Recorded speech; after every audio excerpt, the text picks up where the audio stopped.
L'objectif premier de cette conférence de presse et de la venue de Reporters sans frontières aujourd'hui au Maroc, c'est d'exprimer notre solidarité avec la presse marocaine, d'exprimer notre solidarité avec les médias marocains, avec les journalistes marocains.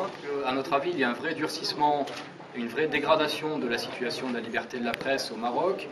Nous, notre premier souhait, et ça a l'air compliqué aujourd'hui, mais c'est de renouer le contact avec les autorités marocaines, de reprendre le dialogue avec les autorités marocaines, en mesure de faire de vraies propositions concrètes de réforme du code de la presse, tout en tenant compte du contexte local marocain. L'idée n'est pas de chercher à imposer une loi française ou autre au Maroc, mais en tout cas d'essayer d'améliorer ce code de la presse qui nous paraît aujourd'hui un peu archaïque, un peu dépassé.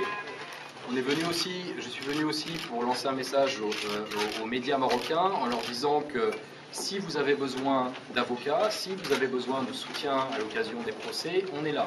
On a un réseau d'avocats en France, en Europe ou ailleurs, y compris dans la région en Afrique du Nord.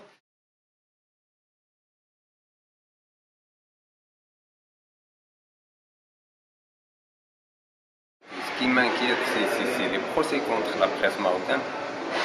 À ces derniers jours-là, qui sont multipliés contre des journalistes. Maintenant, on a plus de 15 journalistes qui sont poursuivis dans la justice. C'est ça, je suis sûr que tous ces procès contre la presse indépendante sont des procès arbitraires, sont des procès qui n'ont aucun processus juridique, aucun, on peut dire, argument juridique, parce que ce sont des procès qui sont basés sur des règlements de compte entre l'État et la presse indépendante. C'est malheureusement que l'État, maintenant, ils ont déclaré, on peut dire, une guerre contre la presse indépendante. C'est ça ce qui m'inquiète. C'est pas mon procès ou le procès de Akhbar Lyoum.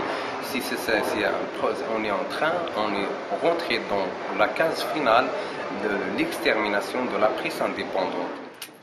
Rien ne changera dans ce pays si le palais ne change pas d'attitude vis-à-vis de la presse, et notamment si le palais ne cesse pas de considérer la presse en ennemi. On a le sentiment que dans ce pays aujourd'hui, de plus en plus, la presse, en tout cas une partie de la presse, est considérée en ennemi, et n'est pas considérée pour ce qu'elle est, c'est-à-dire un outil permettant la démocratisation dans un pays, un outil essentiel au développement d'une vraie société civile.